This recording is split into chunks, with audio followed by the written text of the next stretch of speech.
Chapter 1, Miss Ashton, congratulations on passing our company's online interview. The offer letter has been sent to your email. We require you to report for duty in London within 2 weeks. Do you have any questions? On the other end of the line, a man from across the ocean spoke fluent English. Zoe Ashton didn't hesitate for a moment and readily agreed. No problem, I'll be there on time. Just as she hung up, the doorknob turned. Liam Spencer walked in and, seeing Zoe, smoothly handed her a paper bag. Something urgent came up at the firm yesterday, so I couldn't spend New Year's Eve with you. Don't be angry. He sounded sincere, and Zoe didn't press further. She took the bag and glanced inside. A rose quartz bracelet lay forlornly at the bottom. So thoughtless, he hadn't even bothered to put it in a proper box. The bracelet was expensive, but not because of the bracelet itself. Its value lay in the matching rose quartz necklace. The bracelet was merely a complimentary item. If the bracelet was here, it meant Liam had bought the necklace. Yet, he had chosen to give the free gift to her. If it weren't for those photos Cassidy Thorne had sent her yesterday, showing an eye-catchingly large and high-quality rose quartz necklace, Zoe might not have realized that her boyfriend of 5 years would give the main gift to someone else and the freebie to his girlfriend. Just like he had used the excuse of urgent firm business to avoid spending New Year's Eve with her, when in reality, he had just gone to be with Cassidy. But in the end, she didn't expose Liam. After a thank you, she accepted the gift. Seeing Zoe put the gift aside without any further reaction, Liam frowned. Just as she was about to head back to her room, he stopped her. "Where's mine?" Startled, Zoe looked at Liam, who was blocking her way, not understanding what he was doing. "What's yours? You forgot. Weren't you the one who suggested we exchange gifts every New Year's Eve to show we care about each other?" Liam's face darkened, annoyed that he had remembered their pact while she had apparently forgotten. Zoe then remembered, saying dismissively, "We've been together for so many years, like an old married couple. There's no need for these formalities anymore." Liam instinctively wanted to retort, but then the words sounded eerily familiar. A moment later, he recalled. Last New Year's Eve, Zoe had enthusiastically prepared a gift for him, but he hadn't remembered their agreement, so when she came to exchange gifts, he was empty-handed. Her eyes filled with disappointment, she had asked him why he'd forgotten something they'd agreed upon. How had he replied then? He had said, "We've been together for so many years, like an old married couple. These are just formalities. If you forget, you forget." The excuse he had used then was now being thrown back at him. Liam finally understood how Zoe must have felt when she heard those words. For a moment, he was speechless. Finally, he awkwardly tried to change the subject. He looked around, found no good opening, and eventually brought the topic back to himself. "I'm hungry." His gaze followed Zoe intently. She replied with a single word, "Oh." Just "oh." Liam was astonished, not expecting her reaction to be so flat, so utterly indifferent. She feigned confusion. "What else? Do you need me to transfer you some money for food?" "That's not what I mean. His voice trailed off mid-sentence. Zoe looked at him, a hint of amusement in her eyes. Of course, she knew what he wanted to say. Liam used to be a picky eater, and his lawyer job always kept him busy, leading to irregular meals. So, whenever he said he was hungry, even if it was 3 a.m, Zoe would get up and cook for him. But now, she no longer cared if he got a stomach ache. "Since you have money, just go downstairs and eat. I have a get-together to go to later." With that, she turned to go back to her room to change.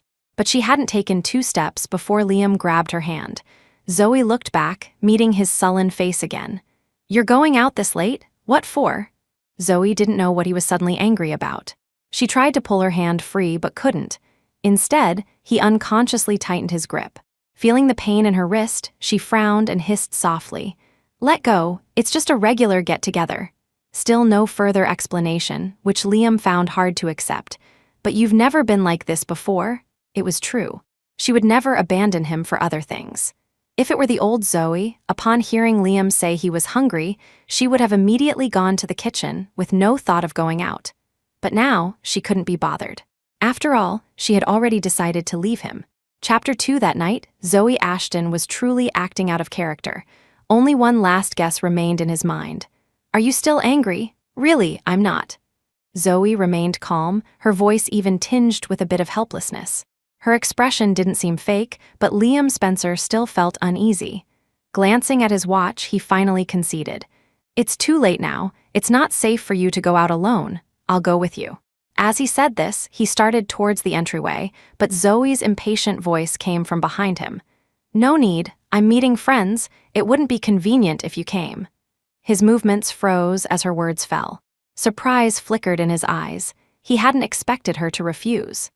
After all, in the first few years they were together, Zoe had mentioned wanting to introduce him to her friends many times, but he had always refused, citing his busy work schedule. Now that he had offered, she was refusing. He was about to speak when Zoe walked past him and straight out the door.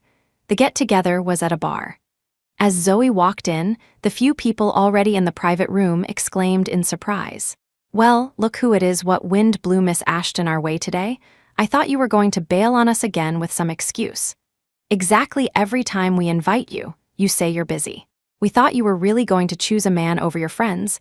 Listening to their teasing, Zoe felt a little embarrassed and laughed self-deprecatingly. "I was so foolish back then, alienating my friends and losing myself for a man who didn't love me." She sat down among them, casually picked up a drink from the table, and took a sip.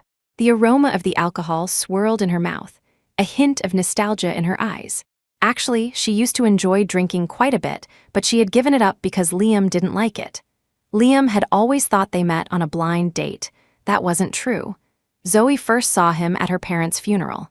That year, she was only 10. Yet, she had arranged her parents' funeral herself. All the relatives told her not to be sad, to first attend to the guests properly. But when she personally pushed the two bodies to the cremation, she couldn't hold back any longer. She ran out and hid in a corner, crying. It was then that Liam found her. He was the son of her mother's best friend. Seeing her crying so heartbrokenly, he said nothing, just sat beside her and handed her a piece of candy. "Want some candy?" Sobbing, she reached out and took the candy he offered. Peeling off the wrapper, the sweetness of the milk candy melted in her mouth, but tears still streamed down her face. "I don't have a mommy and daddy anymore. I miss them so much." He was only about 10 himself, yet he had the air of a mature young man. He reached out and stroked her hair. "Don't be afraid, they're still here. It's just that when you're at school, they're at work. When you're eating at home, they've gone on a business trip. When you go to find them, they happen to have just returned home. They're always here, you'll keep missing each other. But one day, you'll meet again." Hearing this, she finally looked up, staring at him blankly. In the days that followed, Zoe got through the long nights without her parents by clinging to those words. She convinced herself they were still there, they were just always missing each other. She told herself that after many years, they would meet again. For a long time after, Zoe never forgot his words, nor did she forget him. Even though all she knew about him was his name, Liam Spencer. Until many years later, when she had grown up, and Helen Spencer arranged a blind date for her with Liam. Chapter 3, from the beginning, Helen Spencer had told her that her son was wonderful in every way, except that he was naturally cold. If they got together, it might take a long time to warm him up. But Zoe didn't care. Because she had seen his warm side, she was willing to try everything to warm him up. For 5 years, Zoe made him the center of her world. His suits couldn't be machine washed, so the first thing she did after work every day was take his clothes to the dry cleaner. He casually mentioned wanting hot meals ready when he got home, so she quit her beloved job in jewelry design and found a low-paying but less demanding secretarial job near his company, moving into his house. He didn't like the smell of alcohol, so she gave up drinking entirely, becoming estranged from her old friends as a result. After her parents passed away, she felt she had no home, like a piece of driftwood floating wherever the current took her. But after getting together with Liam, she subconsciously felt she had found an anchor, felt that wherever Liam was, her home was. So she did everything in her power to take care of him. Fortunately, her efforts weren't entirely in vain. He gradually became less cold towards her and wouldn't refuse her requests, like their New Year's Eve gift exchange agreement. But just when she thought things were slowly getting better, the shadow of another girl appeared in their lives. Her name was Cassidy Thorne, his university classmate. He was a neat freak and never allowed her to eat in the car. Zoe knew he disliked it and never dared to break the rule. But later, she saw Cassidy eating cookies in his car, and he never said a word to stop her. When she successfully made dessert for the first time and wanted to share her joy with him, he frowned and pushed it away, saying he didn't like sweets. But later, when they had dinner with Cassidy, and Cassidy pushed all the desserts she didn't like to him, he accepted them gladly. Zoe's friends all enjoyed drinking, and their favorite pastime was going to a bar for a drink. When he found out, he frowned and told her not to associate with those friends anymore, saying he didn't like noisy places. But when Cassidy mentioned she was going to a bar, his first reaction wasn't to refuse, but to accompany Cassidy. There were countless incidents like this. Every time Zoe asked, he would only say they were just friends now and told her not to make a big deal out of it. But thinking back now, it all boiled down to one thing. He just didn't love her enough. After voicing all these things, Zoe felt as if a heavy stone had been lifted from her heart, allowing her to finally breathe a sigh of relief. Her other friends, however, fell silent. After a long while, someone finally broke the silence. "If he doesn't love you, why do you keep staying by his side?" Zoe looked at Nancy Jennings, who had spoken, and shook her head with a smile. "I'm not staying anymore. I've decided to break up with him. I'm going abroad in 2 weeks." When Zoe got home, Liam Spencer was still awake. As soon as she entered, he smelled the strong scent of alcohol on her and frowned involuntarily. "Didn't I tell you I don't like the smell of alcohol? If you're jealous, just say so. Why drink yourself into this state?" She changed her shoes and walked straight to the bathroom, pausing only when she passed him. "I drank because I was happy, not because of you." Liam rubbed his temples, feeling it was impossible to communicate with her right now. He didn't say anything more but stepped forward, intending to help Zoe to her room to rest. Unexpectedly, the next second, Zoe dodged his outstretched hand. "Are you sleeping in the master bedroom or the guest room?" Sensing the rejection in her tone, his face darkened, somewhat incredulous. "You want to sleep in separate rooms?" Zoe waved her hand. "Didn't you say you don't like the smell of alcohol? Then it's better if we sleep in separate rooms." After saying that, she paid him no more mind and turned back to the master bedroom. After she had washed up, she heard a door slam from the guest room. Liam was angry. If it had been before, she would have been flustered, not knowing what to do, and would have immediately tried to coax him. But now, she no longer cared. She fell into bed and went straight to sleep. The next day, Zoe left early in the morning to submit her resignation at work. It was a simple process, and the handover was quick. It was just noon when she got home. As she entered, she saw Liam walking out with a cake box. Zoe's gaze fell on the cake in his hand, and she suddenly remembered. Today was Cassidy Thorne's birthday. Seeing her return, his pace didn't falter, nor did he spare her a glance as he walked straight out the door. She didn't try to stop him either, because she knew this was the prelude to his Cold War. In the 3 years since Cassidy returned to the country, they had argued countless times because of her. Every time they fought, he would give her the silent treatment for a period, and every time he started a Cold War, she would immediately admit fault and coax him until he was no longer angry. But this time, she quickly averted her gaze, no longer caring about his mood. Chapter 4. After Liam Spencer left, Zoe Ashton didn't linger either, heading straight to her room and opening her laptop. She was going to London in 2 weeks. She needed to rent an apartment first and also searched for some local recipes to practice at home. Living alone abroad in the future, she had to get used to it in advance. Lying back on her bed, Zoe idly scrolled through her phone and saw a social media post Cassidy Thorne had made half an hour ago. "Thankful for every important moment in my life, you were there." Below it was a group photo. In the picture, Liam sat next to Cassidy, looking at her with a tenderness Zoe had never seen before.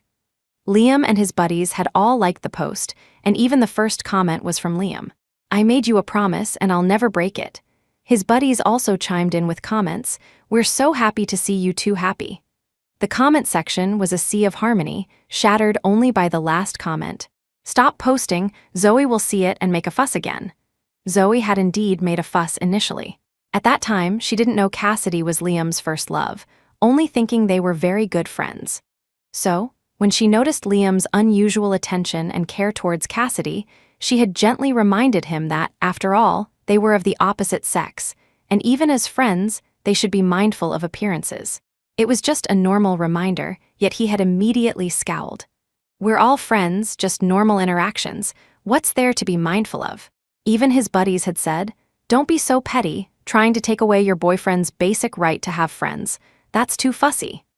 Zoe didn't understand why. Just because she mentioned Liam and Cassidy should be mindful of appearances, they all turned on her, saying she was overreacting. It wasn't until later that she accidentally found out Cassidy wasn't just his friend, but his unforgettable first love, whom he had been separated from due to his mother's disapproval, forcing Cassidy to go abroad. Only then did Liam agree to the blind date and start dating Zoe. She finally understood everything. No wonder Liam treated Cassidy so differently. No wonder his buddies never liked her and reacted so strongly when she wanted Liam to keep his distance from Cassidy. It turned out the person Liam truly loved from beginning to end was only Cassidy Thorne. Because in the eyes of his buddies, she was just a thief who had stolen Cassidy's place. So they felt Cassidy was his rightful match, and only with Cassidy would Liam be happy. Her thoughts pulled back from her memories. Zoe didn't confront Liam as they expected. Instead, she simply turned off her phone and fell into a deep sleep. She woke up in the middle of the night, shaken awake forcefully. Opening her eyes, she saw Liam, his face grim. She grabbed her phone from the bedside table, glanced at the time, and a wave of irritation washed over her. Zoe took a long, deep breath to suppress her impatience, then looked up at him. "What is it?" But when Liam spoke, his voice was icy, fully displaying his displeasure. "Zoe Ashton, do you even remember I'm your boyfriend? I came back so late and you didn't even call. My buddies' girlfriends all know to call them, ask what's up, urge them to come home. And you, not even a single text message. What exactly do you mean by this?" Chapter 5, Zoe Ashton looked at Liam Spencer, confused, not understanding what he was angry about. "You were with Cassidy Thorne and the others. What was I supposed to ask? Didn't you used to complain that I was always annoyingly calling when you were out with friends? So I didn't call you. Besides, didn't you say you and Cassidy are just friends, nothing more?" Her explanation was logical and well-founded, leaving Liam somewhat speechless. He wanted to say, no, that's not it. She wouldn't have just gone to sleep when he was out so late, without a single word of concern for him. But her reasoning made it impossible for him to say that. He didn't understand why she was reacting this way. But then, he remembered the social media post Cassidy had made a short while ago, and he finally understood. "You're angry because of Jayatong's post." His voice was certain, but she shook her head. "I'm not angry."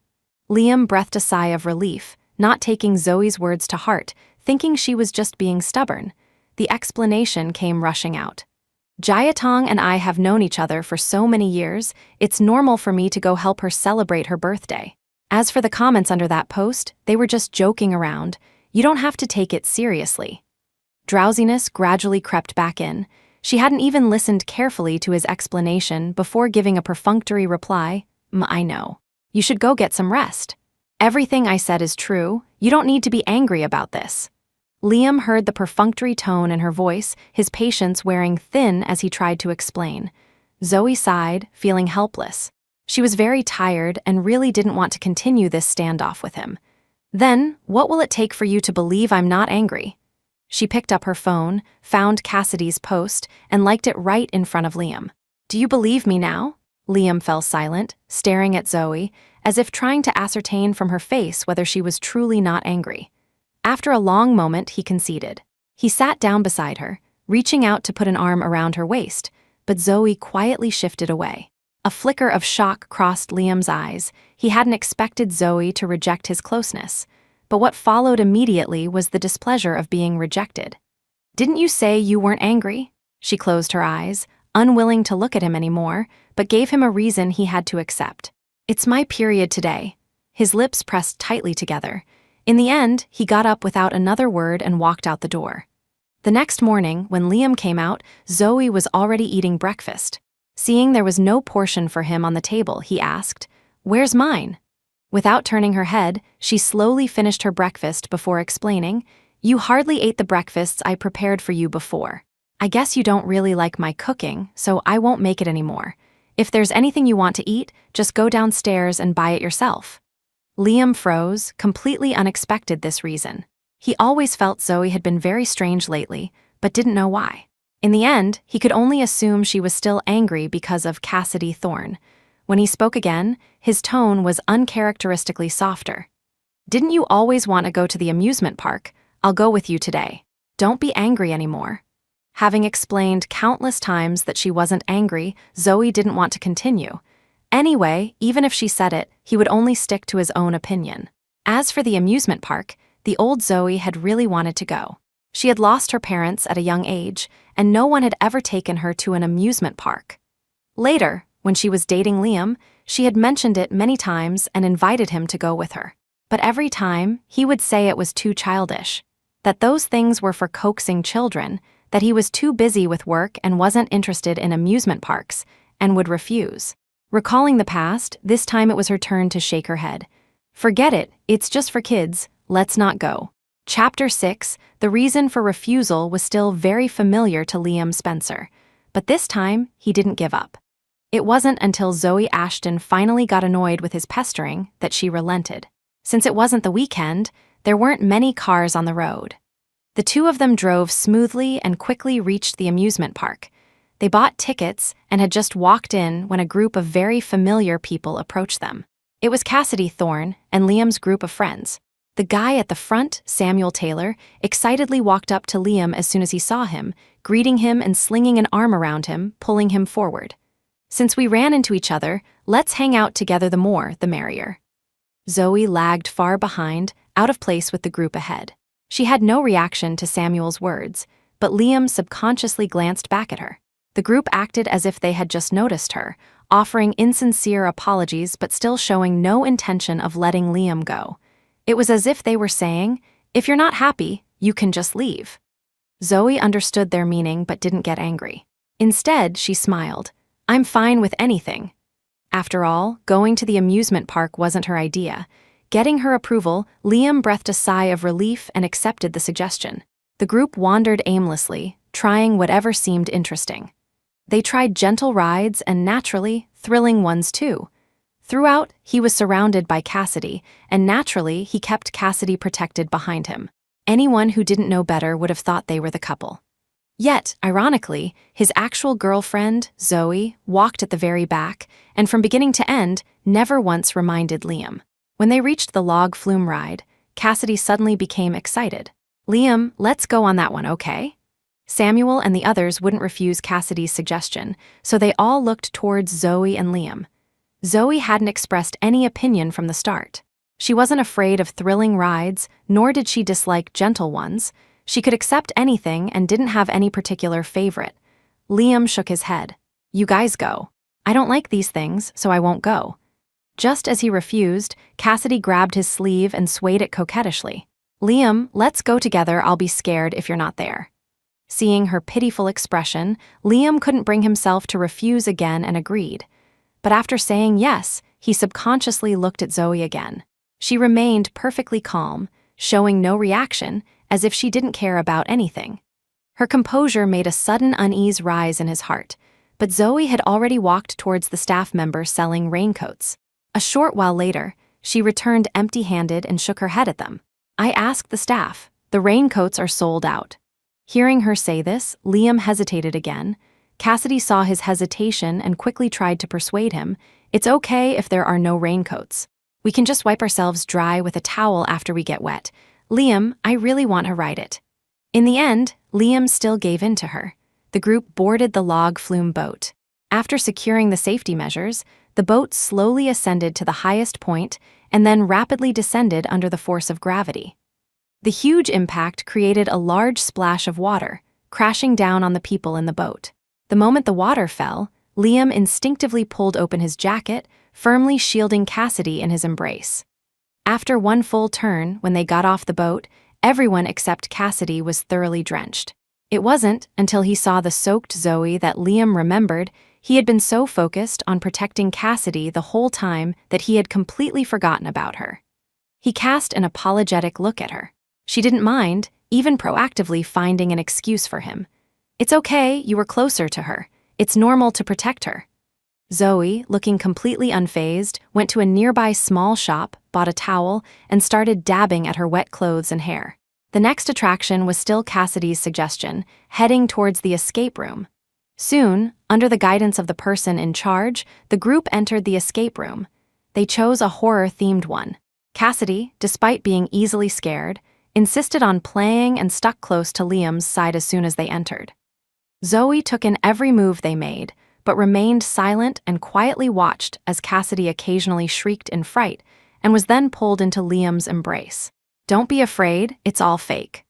The puzzles in the escape room weren't difficult, but because the players each had their own hidden agendas, it took them nearly 2 hours to reach the final stage. The final stage didn't require solving puzzles, but needed them to follow a storyline. According to the instructions, a man and a woman needed to play the roles of bride and groom in a mock wedding ceremony. After completing all the procedures, they would watch a video of an NPC's memories to clear the stage. Logically, Zoe and Liam were the only couple present, so it would have been most appropriate for them to play the roles. But Samuel Taylor spoke up at this moment. "I heard Zoe is afraid of ghosts. How about we let Jayatong and Liam play the parts?" Chapter 7, as soon as these words were spoken, the other friends chimed in agreement. Zoe Ashton listened to their clumsy excuses but didn't expose them. For example, Cassidy was actually the one who had been screaming in fear all along the way. For another, even if Zoe truly couldn't do it and Cassidy had to, there were so many people present, it wasn't necessary for Liam Spencer to be the one to play the groom. Liam didn't agree, nor did he refuse, but Cassidy spoke up at this moment. "That wouldn't be right. If Killin and I play the parts, Tingwin will get angry later." Though her words were a refusal, her hand kept holding Liam's, not letting go, and her eyes, when she looked at Zoe, were full of provocation. Just then, Zoe, who had been listening quietly, moved. The moment she moved, Samuel and the others thought she was angry again and started to criticize her in roundabout ways. "It's just a game, why do you care so much?" Zoe scoffed inwardly, but feigned confusion on her face. "What are you talking about? Aren't we still missing an efficient? I'm just here to be the efficient." With that, she walked to the efficient's position, signaling Liam and Cassidy to quickly stand in their corresponding places. Everyone was surprised by her reaction. After exchanging glances, they started jeering, saying that since sister-in-law said it was okay, they should hurry up. Once everything was arranged, she began to recite the vows. The procedure went smoothly until Zoe said, "And now, I invite the groom and bride to kiss." Liam's movements suddenly stopped. Seeing him stop abruptly, Zoe didn't ask why. She walked straight behind him, gave him a sharp push, and sent him stumbling towards Cassidy.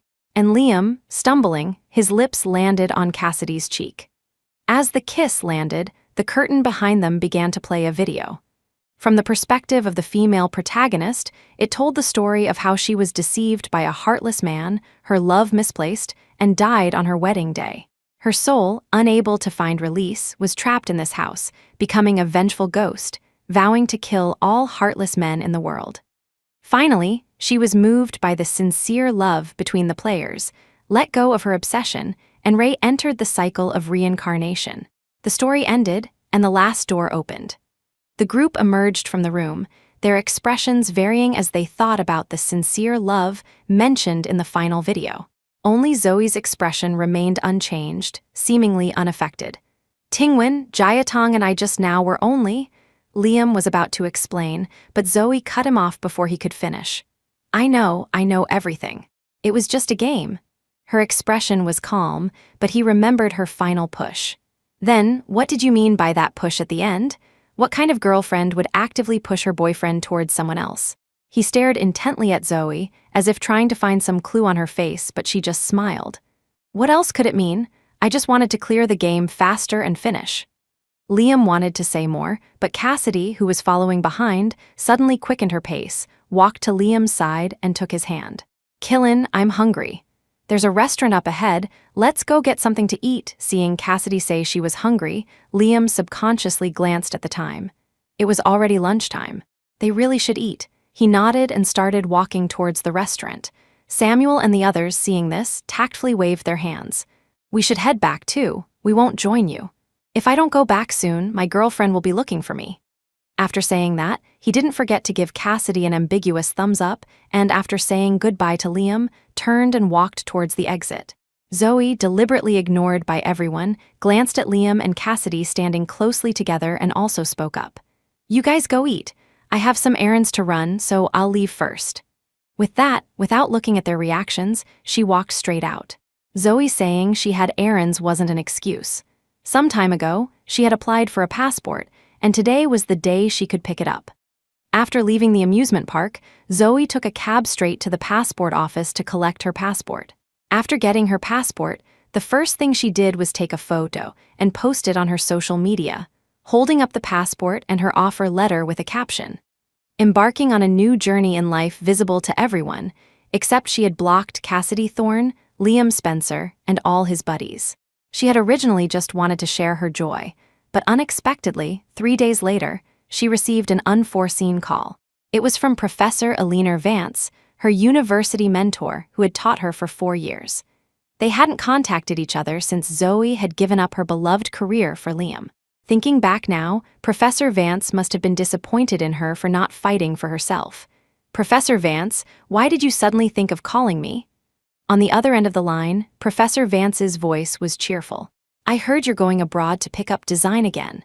Coincidentally, there's a class reunion tomorrow. Let's get together, consider it a farewell for you."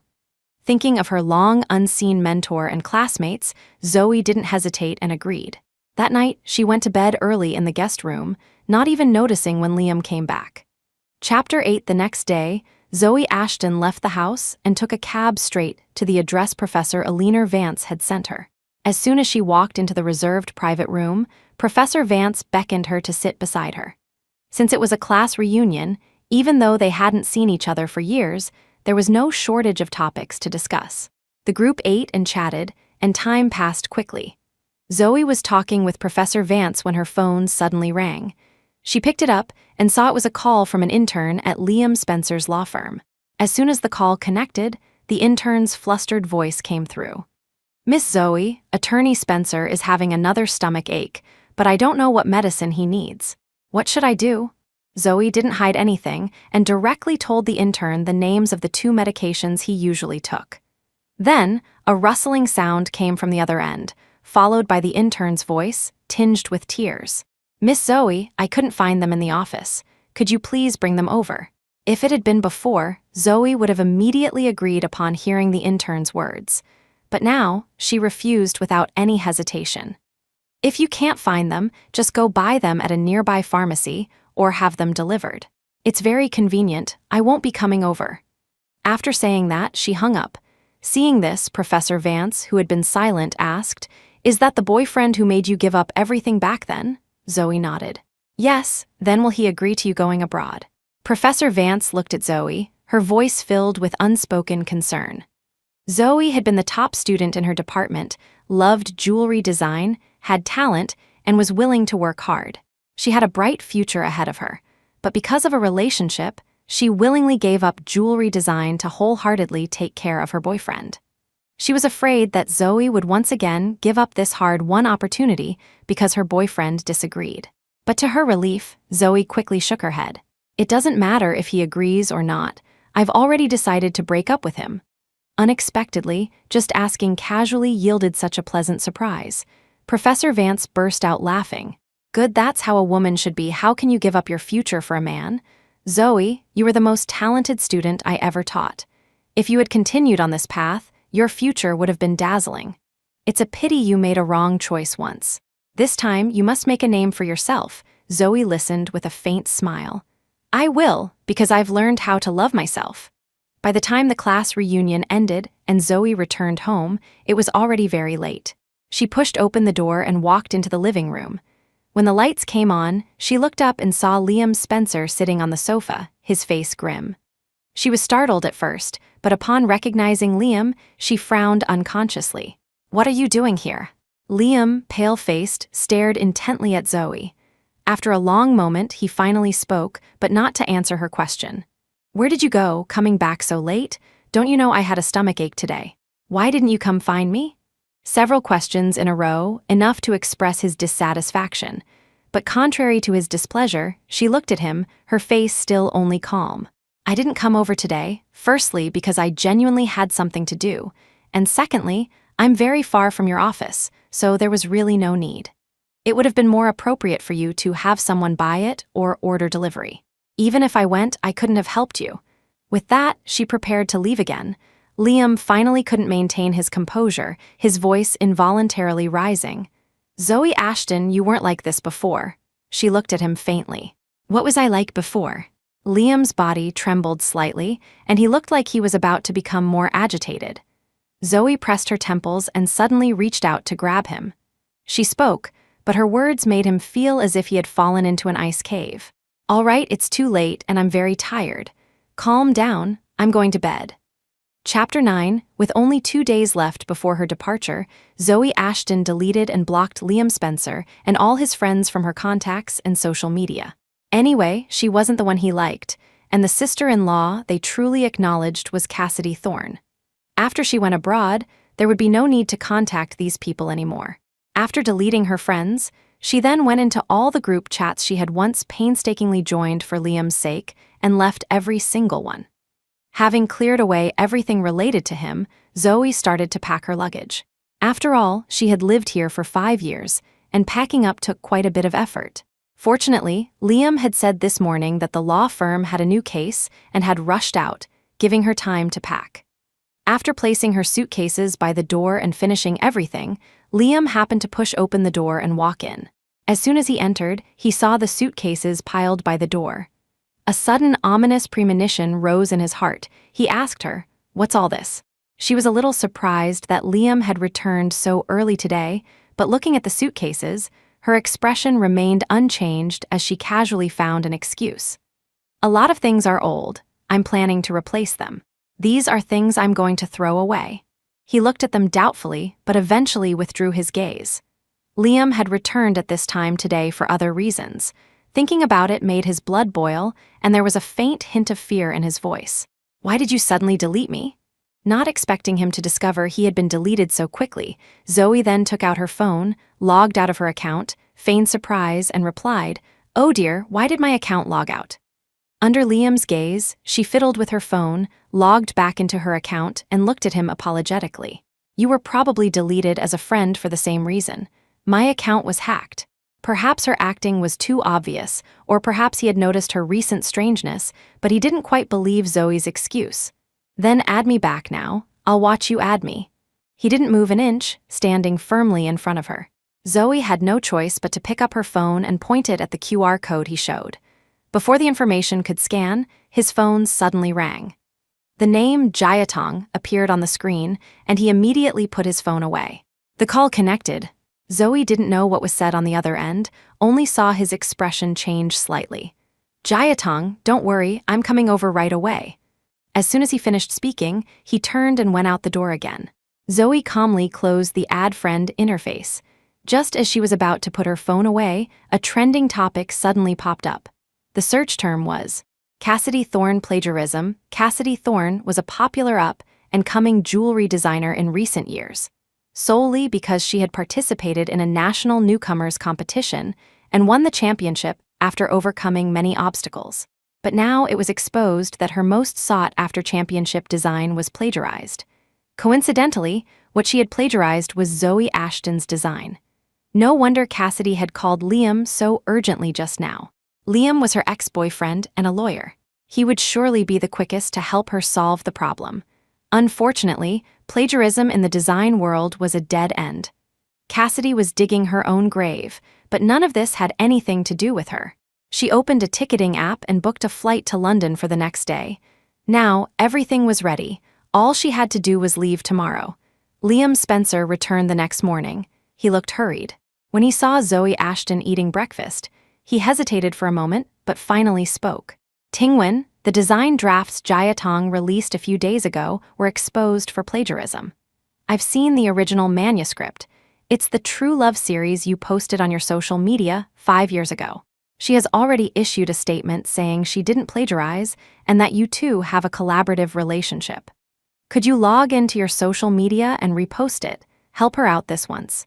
5 years ago, when she decided to quit the jewelry design industry, she had pulled several all-nighters just to give a conclusion to the already released True Love series. At that time, he had also asked her, since she loved jewelry design so much, why she was giving it up. And her answer was that her career was not as important as him. The True Love series was the first series she released after they got together, designed for him, and ultimately ended because of him. Liam knew best how much the True Love series meant to her, yet he still made such a request for Cassidy's sake, asking the plagiarized to clarify for the plagiarist. She found it somewhat amusing and couldn't help but laugh out loud. She looked up at him. "Do you really want me to help her repost it?" He looked at her without speaking, but Zoe still understood his meaning. He wanted her to help Cassidy, and the reason he proposed it was because he was sure she wouldn't refuse him. After all, he knew best how much Zoe loved him. Looking at her calm eyes, Liam felt a little guilty. After thinking for a moment, he decided to offer her some compensation. "Didn't you really want to go to the Whitsunday Islands before? After you post the statement, we'll go together, okay?" Saying this, as if to express his determination, he bought 2 plane tickets to Australia right in front of Zoe. But just as he finished paying, Cassidy's call came in again. "Killin, someone has published my address. There are a lot of people blocking my building downstairs. I'm so scared," her tearful voice came through the phone. Upon hearing Cassidy was being besieged, Liam instantly panicked. He only had time to quickly instruct Zoe to be sure to repost the clarification before rushing out the door again. And she just quietly watched his back disappear at the doorway, without trying to stop him. After a while, she leisurely finished her breakfast, cleaned the dishes, and then took out her phone, logging into the social media account she hadn't used in 5 years. She reposted Cassidy's defensive post and added a caption of 8 bold characters. No collaboration, just plagiarism. After posting, she ignored the ensuing storm, removed her phone's SIM card, snapped it in half, and threw it into the trash can before getting up to retrieve her luggage from her room. Taking one last look at this home, she turned and left, hailed a cab, and headed straight for the airport with all her luggage.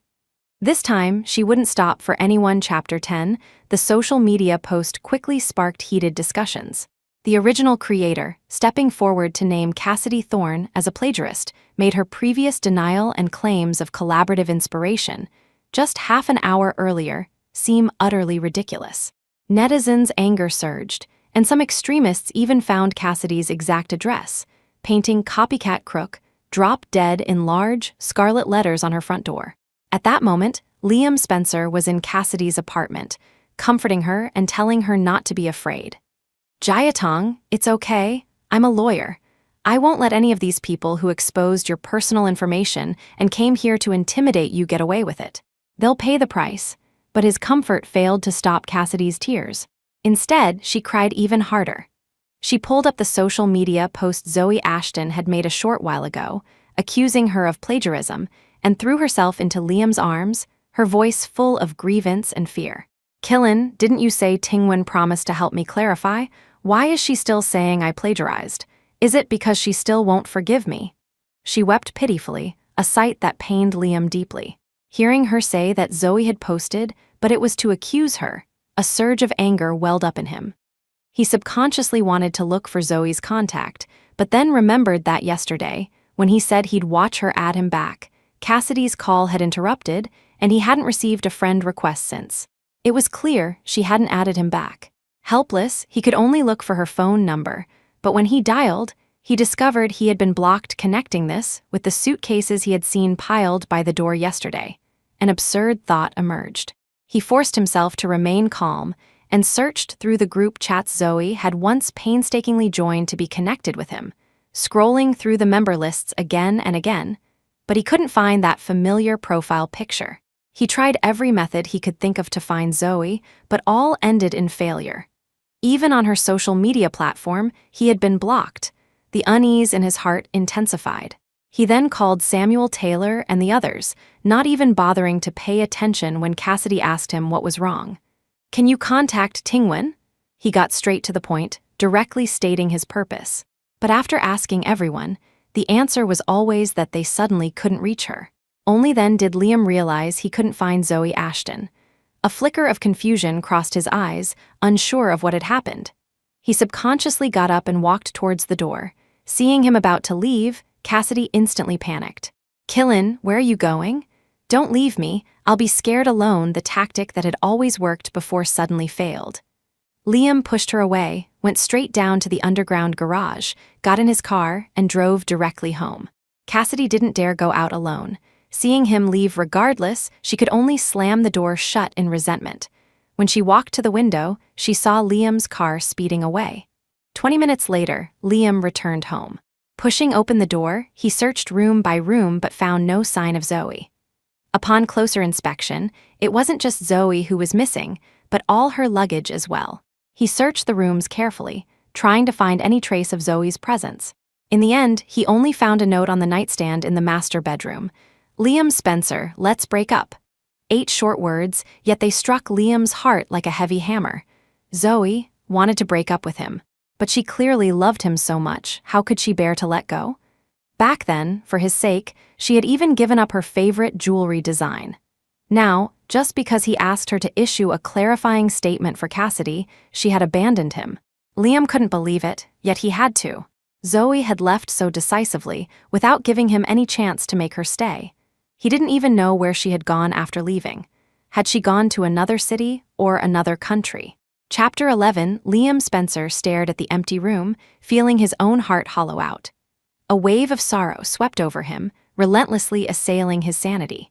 He even tried rushing back to the law firm, using a colleague's phone to call Zoe Ashton, but no matter how many times he tried, the other end only produced the cold, mechanical female voice. "The user you are calling cannot be reached." Then his own phone rang. He picked it up. It was Cassidy Thorne. "Killin, where did you go? I'm so scared." Cassidy's delicate voice came through the phone, but his heart no longer felt the initial anxiety he had upon hearing it.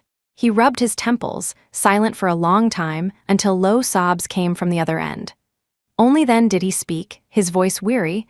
"I've taken your case, and I'll see it through to the end. Don't worry, I won't let those who used illegal means get away with it." In the end, Liam did help Cassidy quell the storm.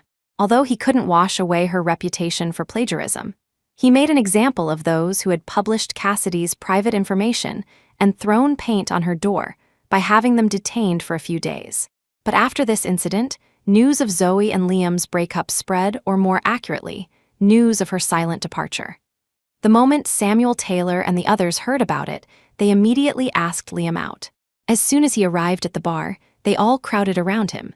No wonder Liam has been busy handling Jayatong's case these past few days, and Zoe Ashton hasn't come looking for him. Turns out she finally had the self-awareness to give up. "Hey, Liam, since she's sensibly let go, when are you planning to get back together with Jayatong?" They chattered on, but Liam didn't understand what they meant. "Get back together with whom? What do you mean, don't you like Jayatong?" At these words, the others were the ones who stared blankly. "You're not planning to get back with Jayatong? Why would I get back with her?" Liam took a swig from a bottle of beer, his eyes filled with dejection. These past few days, he had tried all sorts of methods but still couldn't find out where Zoe had gone. The only information he could find was that Zoe had eventually gone abroad. As for which country or city she ended up in, it was unknown. He shook his head, his voice laced with disappointment. "Right now, I just want to find Tingwin quickly." "Find Zoe Ashton for what? Liam, don't tell me you've actually fallen for Zoe Ashton." Samuel's eyes were wide with disbelief, looking at Liam, who had aged considerably in just a few days, as if he had just realized something. Liam drank his beer gulp after gulp. Hearing Samuel's question, he suddenly paused. Fallen for Zoe Ashton? He had never considered this question. It was just that with Zoe's silent departure, he always felt an emptiness in his heart, and he wasn't used to it. After a long silence, he gave a self-deprecating laugh and spoke softly. "She's my girlfriend. We were together for 5 years. Isn't it normal to fall in love with her? If you like her, why? Then what's the deal with Jayatong?" On the other side, Gabriel Young snatched the bottle from his hand and set it aside, his eyes full of confusion. "We all thought you liked Jayatong and were forced to be with Zoe Ashton by Auntie Helen. So we all tried our best to help you and Jayatong be alone together, and you never refused. Now you're saying you like Zoe Ashton?" Liam picked up another bottle of beer, leaned back on the sofa, his whole being exuding an air of dejection, his voice filled with annoyance. "I don't know. I only know that the day I found out she left, my heart felt like a piece was missing. Whatever I do, I think of her." He thought they would side with him, but unexpectedly, when he finished speaking, the others looked at him with complicated expressions. Finally, it was Gabriel who scoffed, placing the beer bottle back in front of him. Liam Spencer, you deserve this. Chapter 12. The others drank with him for a while, then gradually dispersed, leaving Liam Spencer alone in the private room, drinking himself into a stupor, glass after glass. Liam rarely let himself go like this. During his school days, he was always the other family's child, constrained by the image of a good student, never daring to do anything out of line. The first time he indulged himself was the year he met Cassidy Thorne. She didn't have good grades and was often bullied and isolated in class. Liam remembered her vividly because he had encountered her being bullied several times. He had helped her a few times, and as a result, she had latched onto him. Later, Liam discovered that Cassidy was very popular with the opposite sex. Even his own friends liked her. Even he, at the time, couldn't resist and fell in love with Cassidy during their time together. They dated for 3 years. Liam had planned to introduce her to his parents after graduation and then propose, but Helen Spencer disliked Cassidy. She felt Cassidy was too calculating, so she paid to send Cassidy abroad and then arranged the blind date with Zoe Ashton. Actually, initially, he hated Zoe Ashton. Although Cassidy's departure had nothing to do with her, she had ultimately taken Cassidy's place. At that time, he thought he would absolutely never fall in love with her. But later, Zoe gave up so much for Liam. Every time he asked her why, Zoe would say that in her heart, he was the most important, and for Liam, she could give up anything, want for nothing. He began to be moved by her unreserved love, and his attitude towards her softened. It was at this time that Cassidy returned. She swept back in, carrying the embers of his not yet extinguished love, and he once again distanced himself from Zoe. Because he felt that if it weren't for Zoe, his girlfriend now would be Cassidy, the one he truly liked. He also thought that what he wanted was Cassidy.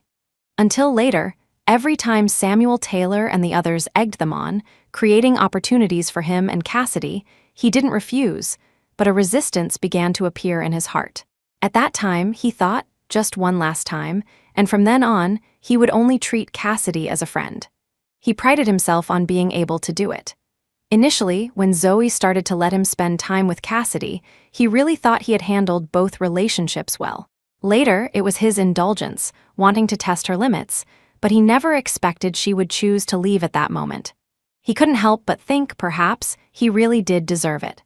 The beer bottle in front of him was more than half empty, and Liam's consciousness gradually blurred. Vaguely, he seemed to see a familiar figure. He reached out to her, saw her smile and help him up, leading him towards a private room upstairs. "Wanwen, is that you? You're back. This isn't a dream, is it?" Her movements paused, but she quickly recovered, her voice gentle, somewhat different from his memory. "Yes, I'm back. Let me help you rest first." But Liam, his consciousness already hazy, was in no state to distinguish. With a ding, the elevator stopped.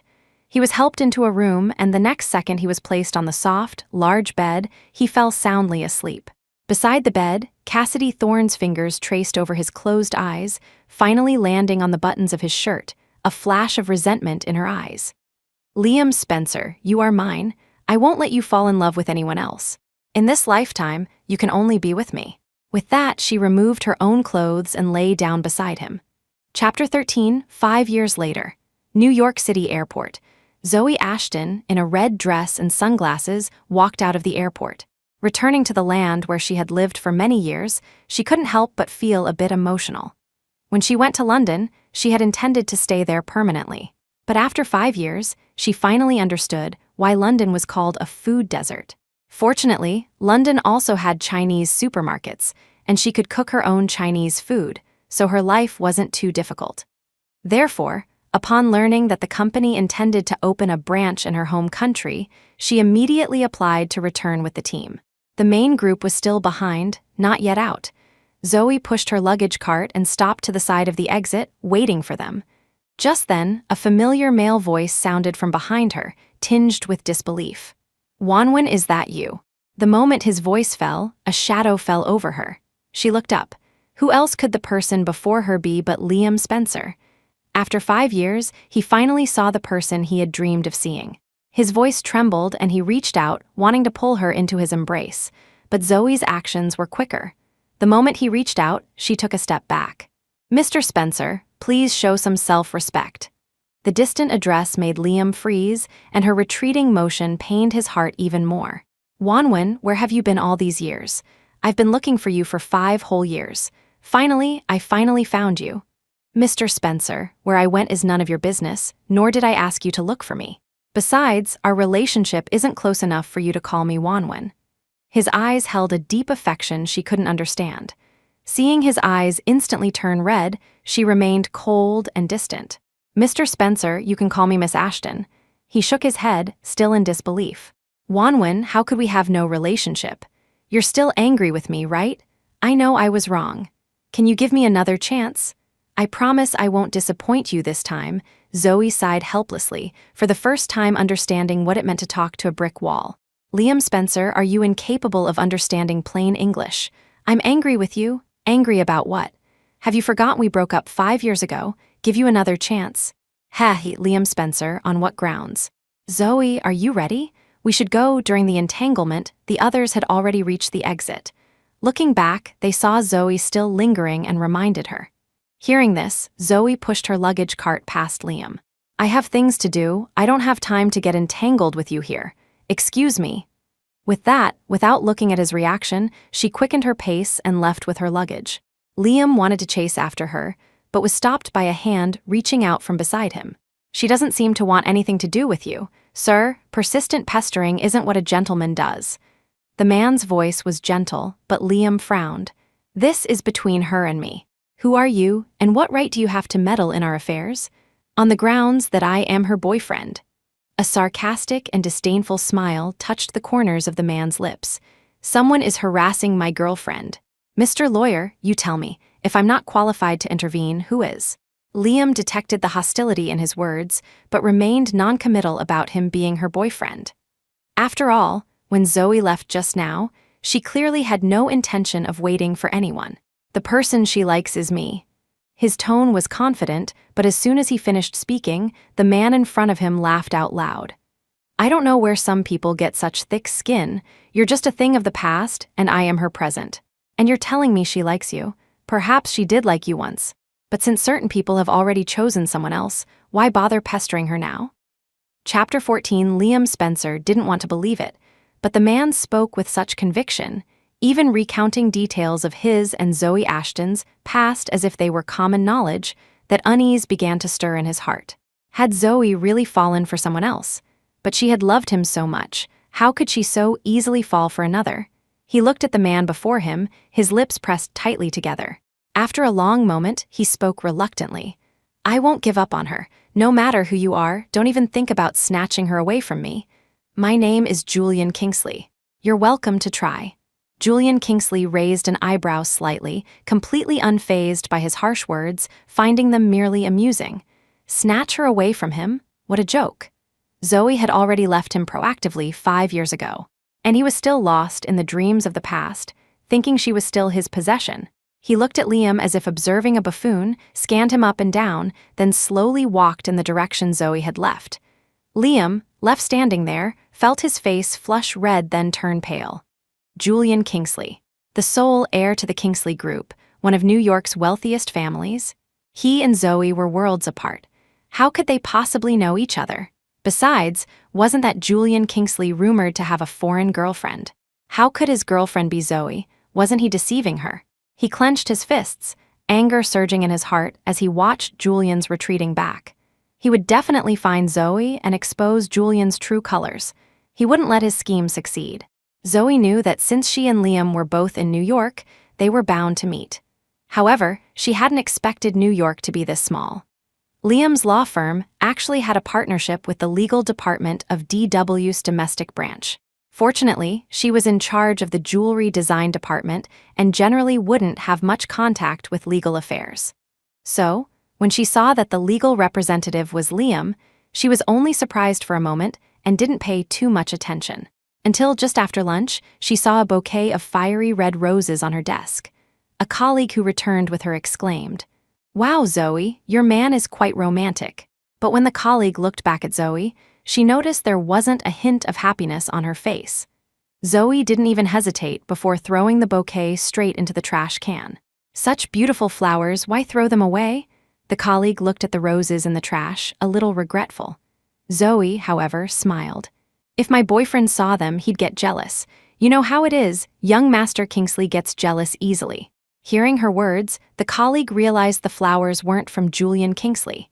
Curiosity gleamed in her eyes, her voice full of a desire to know. How do you know these flowers aren't from him? Thinking of Julian, a sweet smile inadvertently appeared on her face. He knows I don't like roses. As the two talked, they didn't notice a gaze fixed on them from not far away. And that person was, indeed, Liam Spencer. He couldn't hear what Zoe and her colleague were saying, only saw her throw the roses into the trash without hesitation, without even checking first. After a brief moment of disappointment, Liam became even more convinced of his thoughts. Indeed, Zoe didn't like Julian Kingsley. Otherwise, upon seeing roses, a symbol of love, she would at least have checked if Julian sent them before deciding whether to throw them away, right? Moreover, Julian hadn't appeared even once in the past few days. Coupled with Zoe's decisive act of throwing away the flowers, didn't this indicate they weren't genuinely fond of each other, perhaps not even a couple? So, did this also mean he wasn't entirely out of chances? Chapter 15, joy welled up in his heart, sweeping away the gloomy mood of recent days. Having gotten the answer he wanted, Liam Spencer frequently glanced at the clock on the wall. This was probably the day in the past 5 years he had most eagerly anticipated quitting time. Time ticked by minute.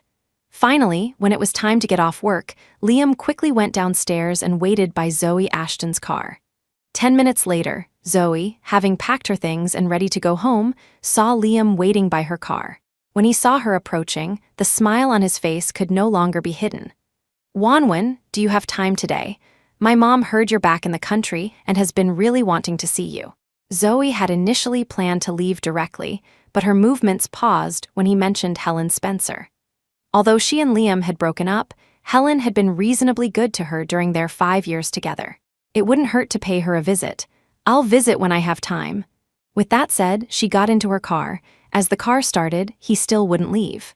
The car window muffled his voice, but she still heard his words clearly. "Wanwen, I don't know what your relationship with Julian Kingsley is, but I want to tell you, he's definitely not a good person. He already has a girlfriend abroad. Wanwen, I can't bear to see you being deceived. Can you just listen to me for a moment?" The car window slowly rolled down, revealing Zoe's delicate profile. "What else do you want to say? But let me remind you first, if it's about Julian and me, you don't need to say any more. Our business has nothing to do with you." The phrase, "our business has nothing to do with you," completely dispelled the joy that had just risen in Liam's eyes. She had completely separated herself from them, but he still felt unwilling. He had only made one mistake, why wouldn't she even give him a single chance? A hurt expression appeared on Liam's face, but he quickly spoke before Zoe's patience ran out. "Wanwen, you have to believe me, my love for you is real, and everything I say is true. Guys like Julian Kingsley, those rich kids, do they have any sincerity? Has he ever told you that he has another girlfriend abroad?" He spoke with sincerity and earnestness, but Zoe paid no attention to his words. She turned her head, finally looking at Liam seriously, but the look in her eyes was not the gratitude and joy he imagined, but deep mockery. "Liam Spencer, 5 years no see, and you've become such a gossip monger. Indeed, a person's heart is like a mirror. What kind of person you are, you think others are the same. What kind of person Julian Kingsley is, he's my boyfriend, I know him better than you do. Before you slander others, did you ever consider that his girlfriend abroad is me?" Hearing her words, Liam froze. He had never imagined Zoe's answer would be like this, never thought her opinion of him would be so low. He stood there blankly, watching Zoe roll up the car window and drive away. 20 minutes later, Zoe returned to her rented apartment. As she opened the door, she saw Julian Kingsley in an apron. Seeing her return, a gentle smile immediately bloomed on his face. "You're back. Just one more soup and dinner will be ready." Looking at his novel attire, Zoe was somewhat surprised. She reached out and pinched his approaching cheek. "You can actually cook. How many more surprises do you have that I don't know about?" Julian smiled indulgently and pulled Zoe to sit at the dining table. "I just learned today. Wanna try?" She glanced at the 4 dishes on the table, all simple home-style dishes. Though simple, they looked quite presentable. She picked up her chopsticks and tried a bite. Surprise bloomed in her eyes, and she immediately gave him a thumbs up. Delicious, Zoe praised him generously, then sighed, I never thought you'd have a talent for cooking. Finally, she made a decision. It's this good on your first try. It seems young Master Kingsley has quite a talent for cooking. Then, cooking will be your job from now on. Seemingly not expecting Zoe's reaction, Julian froze for a moment. After recovering, he couldn't help but chuckle. You're really not polite. You're probably the only one who dares to order around the heir to the Kingsley group like this. Chapter 16. The next day at noon, when it was lunchtime, Zoe Ashton was about to go downstairs to eat when Liam Spencer walked over with an insulated lunchbox. Wanwen, you haven't eaten yet, have you? I brought you lunch. Let's eat together, he said, preparing to place the lunchbox on her desk. Who knew? She stopped his action. No need, I'll just go downstairs and eat by myself. Zoe Ashton refused without leaving any room for negotiation, yet he still wouldn't give up. Liam Spencer smiled somewhat forcedly, but still pushed the lunchbox towards her. I brought this especially for you, just accept. Before he could finish his sentence, a sharp female voice came from behind him. Liam Spencer, I prepared that for you. How dare you give my heartfelt gesture to some other little minx? Zoe Ashton turned her head and saw that this was also an acquaintance. It was Cassidy Thorne. Her voice was sharp and harsh, sounding particularly piercing in the quiet office. Others in the office couldn't help but frown. Zoe Ashton pushed the lunchbox back. Compared to the panicked Liam Spencer, she appeared remarkably calm. She said it herself, it was prepared for you. What's the deal with you bringing it for me to eat? This scene couldn't help but remind him of the time 5 years ago when Zoe Ashton had decided to leave. She was like this then too, no matter what happened, she always looked completely unfazed. She didn't care who he was with, nor did she care about him. In his days, Cassidy Thorne had already walked closer. Upon seeing that familiar face, she was momentarily speechless. 5 years ago, she had taken advantage of Liam Spencer's drunkenness when he mistook her for Zoe Ashton and climbed into his bed. Although he didn't acknowledge it after sobering up, he could no longer get rid of her. She paraded herself as Liam Spencer's girlfriend, driving away all romantic prospects around him. Liam, too lazy to deal with those women, let her be. Although no one said it, Cassidy knew that Liam's tolerance was conditional on her not bullying Zoe Ashton. After a brief silence, intense hatred welled up in Cassidy's eyes again. Before Zoe Ashton appeared, Liam had loved her the most, and only her. Even when she first found out Zoe and Liam were together, Cassidy hadn't panicked, because she knew that as soon as she appeared, Liam would return to her side. Later, things indeed turned out as she expected. After she returned to the country, although Liam didn't break up with Zoe, with just a slight beckon of her finger, Liam would unhesitatingly abandon Zoe and come to her side. Until Zoe suddenly went abroad. She left, but it seemed she also took Liam's soul with her. From then on, Liam's world only contained her. And Cassidy transformed from his unforgettable white moonlight into a clinging vine who could only resort to schemes to stay by his side. She looked at Zoe with eyes full of resentment. Since you already left, why did you come back? Seeing her chase after him, Liam Spencer instantly panicked. Why did you come here? After asking, he quickly looked at Zoe and explained, Wanwen, listen to my explanation, I have nothing to do with her. Zoe Ashton ignored their emotions, irritably pushing them both aside. Liam Spencer, I don't know what you two are trying to do, but I really don't have time to play these childish games with you. This is an office, not your marketplace for arguing. Don't block the way and affect other people's work. She walked straight out. As she reached the doorway, a man's figure appeared, impeccably dressed in a suit, his hair neatly styled. He immediately put his arm around Zoe's shoulder. Let's go, I'll take you to lunch. She raised an eyebrow, looking at Julian Kingsley, who was like a peacock showing off its feathers and didn't refuse his closeness. Why are you here? If I didn't come soon, my wife would have been snatched away. Julian Kingsley's voice was tinged with resentment. When he looked back at Liam Spencer, his eyes held a hidden warning. If Regina hadn't called me, were you not planning to tell me? With just one look, Liam Spencer and Cassidy Thorne behind him dared not take another step. With their status, they simply couldn't contend with the heir to the Kingsley group. But to give up just like that, he was unwilling. Finally, Liam Spencer could only turn his gaze to Cassidy Thorne, his voice full of anger. Cassidy Thorne, who told you to come here? Get lost and go back immediately. Chapter 17, as his words fell, Cassidy Thorne's eyes immediately reddened, tears welling up. She reached out and tugged his sleeve, begging softly, "Killin, I know I was wrong. I won't follow you without permission next time. Please don't send me away." Seeing more and more people looking over, Liam Spencer didn't want to get entangled with her further. He tossed the lunchbox into the trash can by her feet. "Since you're so attached to your lunchbox, you don't need to bring me any from now on." With that, he slapped her hand away and turned to leave with a cold face. Seeing him leave, Cassidy instantly panicked. Forgetting about the discarded lunchbox, she quickly followed him. Meanwhile, Zoe Ashton and Julian Kingsley had already arrived at the restaurant. She finished ordering first, then handed the menu to Julian. "Our company is hosting a party next week. We can bring a +1. Do you want to come?" "Of course, I'm going." Julian finished ordering, handed the menu back to the waiter standing by, and nodded. "I can't bear to see you watching everyone else in pairs while you're all alone. Since you've already invited me, I'll reluctantly accompany you." Zoe shot him an annoyed glance, then paused. "Forget it. Since you're so reluctant, I'll just find someone else to go with me." Saying this, she actually took out her phone and pretended to message someone else. Julian, hearing her, looked at Zoe in disbelief. "I was just saying it casually. Are you really going to strip me of my +1 status? So cruel." The meal ended amidst their playful banter. By the time they returned to the company, Liam Spencer had already left. But from that day on, he completely latched onto Zoe Ashton, sending flowers and meals daily. Even though they were always thrown into the trash can, he never got discouraged. A week passed in a flash, and soon it was the day of the company banquet. Zoe Ashton walked into the venue, arm in arm with Julian Kingsley.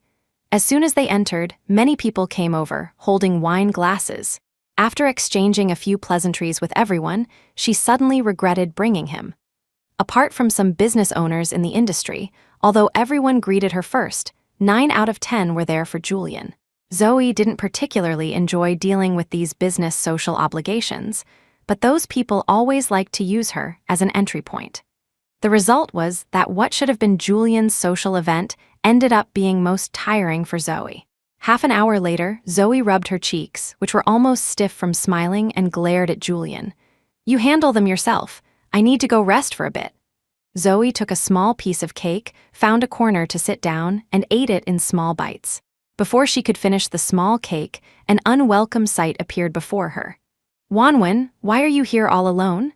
Liam Spencer had a smile on his face, his eyes full of deep affection as he looked at Zoe. "Didn't young Master Kingsley come with you? See, I told you those rich young masters have no true feelings. Look, he's not even willing to accompany you to a banquet." Her expression didn't change. She didn't even glance at him, and was about to get up and find another spot. But as soon as she moved, Liam followed. After a standoff, her face was full of impatience. She looked at him. "Spit it out." After her rare use of a curse word, Liam looked embarrassed and forced a smile. "Wanwen, during the time you were away, I really did a lot of thinking. I used to think the person I liked was Cassidy Thorne, and I hurt you. I apologize.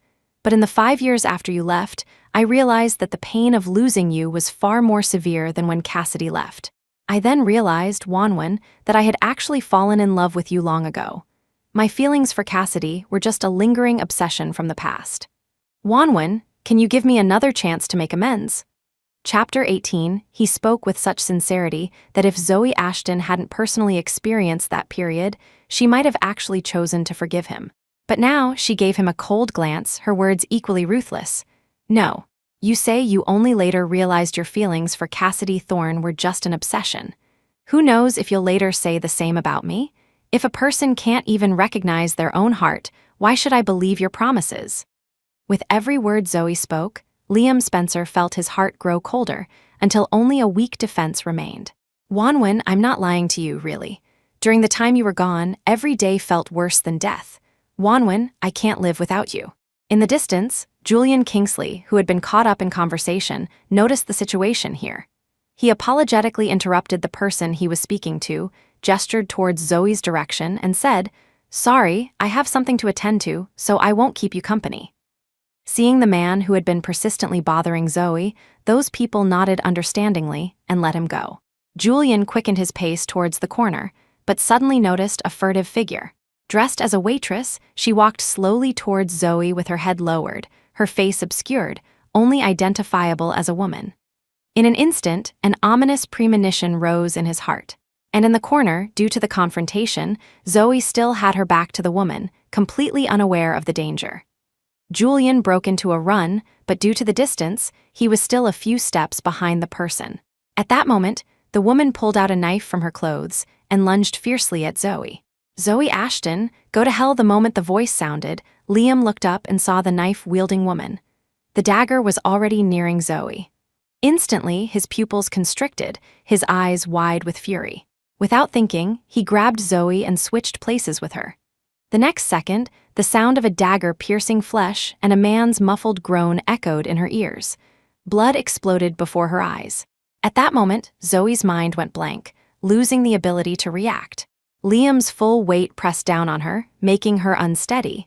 She supported him as he knelt to the ground. Unexpectedly, the person in front of her had suddenly changed.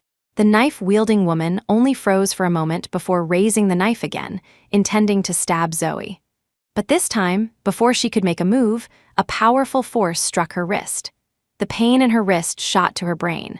She could no longer hold the dagger, and it clattered to the floor. The next second, she was kicked to the ground, and then a member of security personnel who rushed over pinned her down firmly, unable to move. After a brief panic in the banquet hall, since the assailant had been subdued, things quickly calmed down. Some called the police, others called for an ambulance. The woman's mask was violently torn off, and a burning pain spread through her body. When Zoe looked up, she met the exposed face of the person and recognized her at once. Cassidy Thorne. After a moment of stunned silence, Zoe finally understood the cause of the incident. The only connection between them was Liam. If Cassidy wanted to kill her, it could only be because of him. But Zoe didn't understand. From their last conversation, she and Liam should be a couple by now. Just because he had been pestering her recently, Cassidy wanted to kill her. She sat there blankly. Soon, someone helped Liam and settled him aside. Then, Zoe fell into a warm embrace. Chapter 19, feeling the strong heartbeat against her ear, Zoe Ashton's body temperature gradually returned. "Are you hurt? I'm sorry I was late." Julian Kingsley's voice still trembled slightly. As he spoke, he scanned her from head to toe, only breathing a sigh of relief after personally confirming she had no injuries. He then pulled her back into his embrace. By now, Zoe had also recovered, sensing his lingering fear. She gently patted his back. "I'm fine, don't worry." Though she said so, the thrilling scene from just moments ago kept replaying in her mind. It was so close. The person stabbed could have been Zoe. He still held her tightly in his arms, unwilling to let go, afraid that if he did, he would find everything before him was an illusion. "Thank goodness you're okay, I was scared to death." Amidst his fear, Julian suddenly remembered Zoe being held in Liam Spencer's arms, and a trace of annoyance flashed in his eyes. It was all his fault for being too slow, allowing Liam to shield Zoe from the knife first. This man with ulterior motives, who knew if he would later exploit Zoe's kindness to soften her heart. But as long as he was here, no one could snatch Zoe away. "Zoe Ashton, you little minx, I'm going to kill you, you little minx. I won't let you go, just you wait." Cassidy Thorne, though restrained, still refused to be quiet, cursing loudly. When she looked at Zoe, her eyes were full of resentment. But before she could continue her tirade, someone casually grabbed a tablecloth and stuffed it into her mouth. Instantly, only Cassidy's muffled, unwilling whimpers remained in the venue. With such an incident, the banquet naturally couldn't continue. "Dare to hurt Wanwan, I'll make you pay a painful price for your actions." Julian, who was comforting Zoe, heard her curses, whipped his head around to look at Cassidy, his eyes filled with rolling dark clouds. Stared at by him with eyes that regarded her as a lifeless object, she finally quieted down. As the overwhelming emotions subsided, Cassidy finally felt a wave of fear. She timidly shrank back, but she was already pinned against a corner by the wall, with no room to retreat. Soon, the police and ambulance arrived, taking Cassidy and Liam away. The other guests at the venue left directly after giving their statements. As for Cassidy's subsequent handling, Julian left it entirely to his lawyers. Coming out of the police station, Regina Davies looked displeased, pulling Zoe along and complaining. I signed a cooperation contract with them because I heard their business capabilities were good. Turns out they can't even handle their messy private lives, not only ruining our first banquet, but also nearly causing me to lose a key team member. It's just rotten luck to encounter such a contractor. I'm firing them all when I get back. After a pause, she added resentfully, even if I have to pay compensation, I'm tearing up this contract. All right, don't be angry. Getting angry easily causes wrinkles. You spent a lot of money on maintaining this face. You're already going to pay to terminate the contract. You can't waste the money spent on skincare because of them too. Zoe helplessly soothed her. Seeing her emotions calm down a bit, she continued, besides, the incident was caused by their boss, that's true, but he almost died saving me. That counts as making amends. So please don't be angry, okay? Hearing her say this, Regina finally relented. All right, for your sake, I won't pursue this matter with them for now. We'll talk about it after Liam Spencer recovers. The two talked for a while longer, then parted ways outside the police station. One went home, while the other, after Julian came out, went to the hospital together. After all, he had saved her life. No matter how many past grievances there were, it wasn't appropriate to keep dwelling on them now. Chapter 20, when Zoe Ashton and Julian Kingsley arrived at the hospital, Liam Spencer was already out of the emergency room. Zoe and the others went directly to his ward. Liam's mother, Helen Spencer, was there. Zoe walked in first and softly called out, "Auntie Helen." Julian didn't go in but sat down on a chair outside the ward. Inside the ward, Helen merely glanced up at Zoe, showing no particular emotion. She pointed to the chair beside her and said only 2 words, "Sit down." "No trouble, Auntie Helen. I just came to ask how he is now." Zoe noticed Helen's coldness and shook her head, not wanting to invite rebuff. Actually, their relationship had never been very close, but Helen was, after all, her mother's best friend. After Zoe's parents passed away, Helen had also offered her help. It wasn't much help, but what's most precious is kindness in times of need. Although Helen had concealed things regarding Liam and Cassidy Thorne, during their 5 years together, Helen had also treated her like her own daughter, so Zoe didn't hold much resentment towards Helen. She just hadn't expected that her perfunctory remark to Liam about visiting Helen would happen under such circumstances. He's temporarily out of danger. The doctor said if there are no complications, he should wake up tomorrow. Helen looked at her son's pale face, her eyes full of heartache. When she looked at Zoe, her expression was replaced by complexity. She didn't know what kind of mood to face Zoe with at this moment. Ultimately, she and Liam had wronged Zoe. It was only natural for Zoe to choose to leave. But she was, after all, Liam's mother, so she would naturally be more biased towards her own son. During the period when Zoe had just gone abroad, Liam moped at home, drunk and unconscious day after day. Then came the incident with Cassidy. Helen already disliked Cassidy, feeling she was too calculating. And look, Liam had stumbled badly because of her. Helen blamed Cassidy, blamed her son for being a disappointment, and also blamed Zoe. She felt Zoe was so heartless, not only leaving without a word, but also refusing to give Liam even a shred of hope. So Helen allowed Cassidy to stay by his side. She thought, perhaps if he got what he wished for, Liam would return to being the spirited Liam Spencer of before. Later, although Liam didn't get together with Cassidy, he gradually got back on track. But then Zoe returned to the country at this very moment. She stirred up his heart and even caused him to now lie unconscious in a hospital bed. Reason told Helen that the real culprit was Cassidy, but emotionally, she couldn't completely separate Zoe from this incident. Finally, Helen sighed and looked at her. "For the sake of Auntie having been somewhat good to you in the past, Auntie wants to ask you for a favor, okay?" Zoe froze, then quickly recovered. "Auntie Helen, please speak. Auntie begs you, can you please not see him again in the future? If something like this happens a few more times, Auntie's heart really can't take it." Helen's eyes were sincere, almost as if she was about to kneel before Zoe. Although Zoe really wanted to say that whether she and Liam met or not depended not on her, but on Liam. But looking at the haggard Helen, she didn't know how to speak. A scoff came from the doorway, followed by Julian's merciless voice. "Ma'am, isn't it simple if you want my girlfriend and your son not to meet? Just manage your son properly, and tell him to stop pestering my girlfriend. Chapter 21. As his voice fell, Julian Kingsley had already walked into the ward, assertively pulling Zoe Ashton into his embrace, his protective intent obvious. Being defended like this in front of an elder, Zoe's face turned red for a moment. She looked up at him and asked softly, "Didn't I ask you to wait outside? Why did you come in?" He looked down, and seeing her flushed cheeks, he felt a stir of affection. He couldn't help but plant a kiss on her lips. Then, before she could reach out to pinch his waist, he grabbed Zoe's wrist and cleared his throat. "I saw you hadn't come out for a while, so I came to check. I didn't expect to see someone guilt-tripping as soon as I walked in." Julian's last sentence, just short of naming names, made Helen Spencer flush red. But what she hadn't expected even more was their relationship. Zoe and this man were already dating.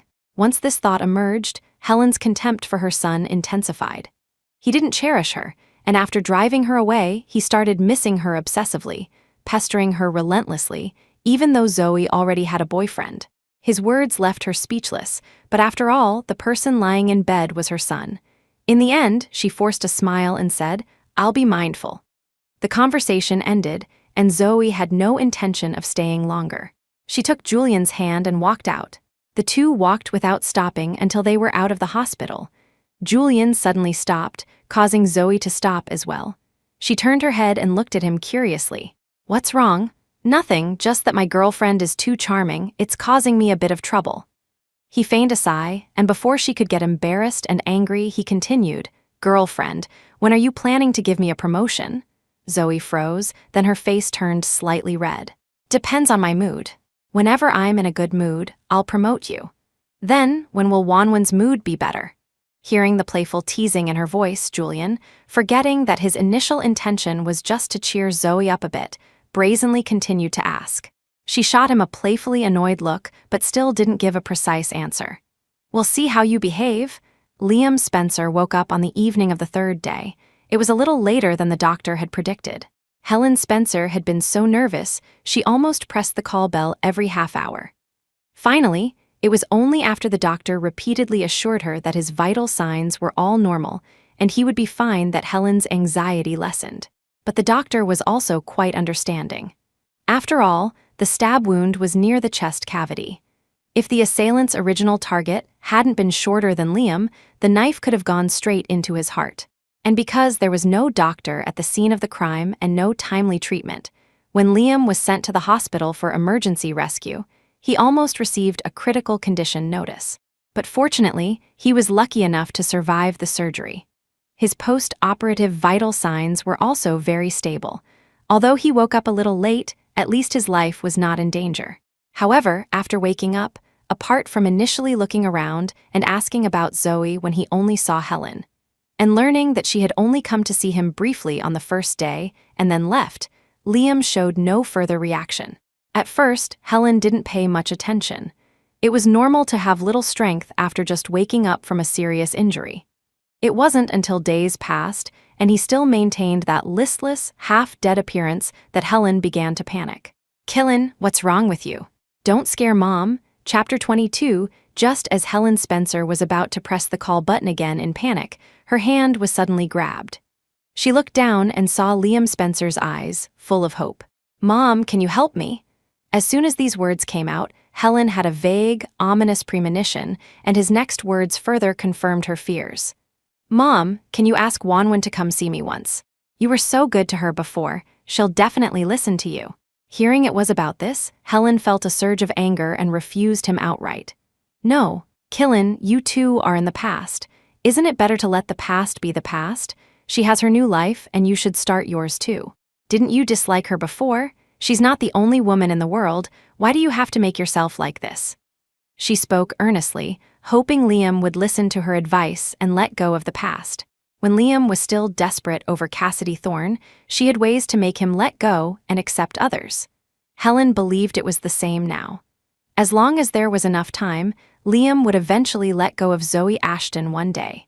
But he shook his head, shedding tears in front of Helen for the first time, pleading with her, "Mom, I can't forget her.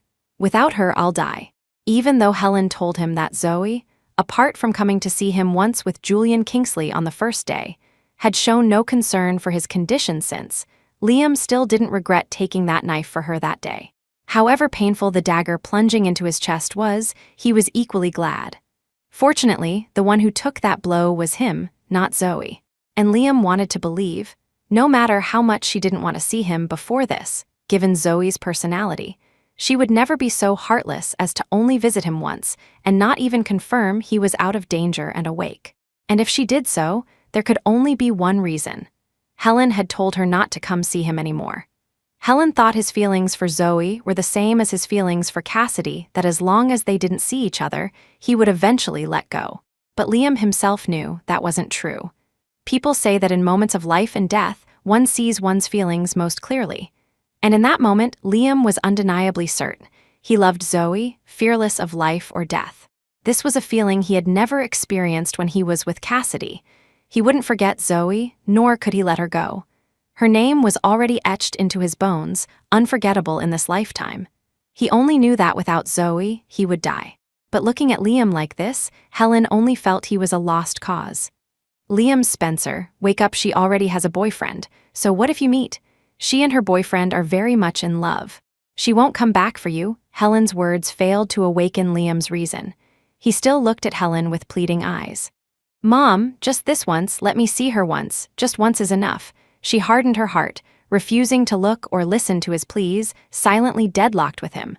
And he just kept repeating that one sentence. They were both gambling on who would give in first. And in the end, the one who got his wish was Liam. Helen didn't know Zoe's address, so she could only go to her workplace to wait for her. Chapter 23, Helen Spencer tried to find her several times but couldn't. It wasn't until the third day, as Zoe Ashton passed the front desk, that the receptionist finally found a chance to inform her that a Mrs. Ho had been looking for her these past few days. A Mrs. Ho. Zoe quickly thought of Helen, but hearing she had been looking for her for 3 consecutive days made her a little puzzled. She hadn't gone to see Liam Spencer, so why was Helen looking for her? The answer soon presented itself.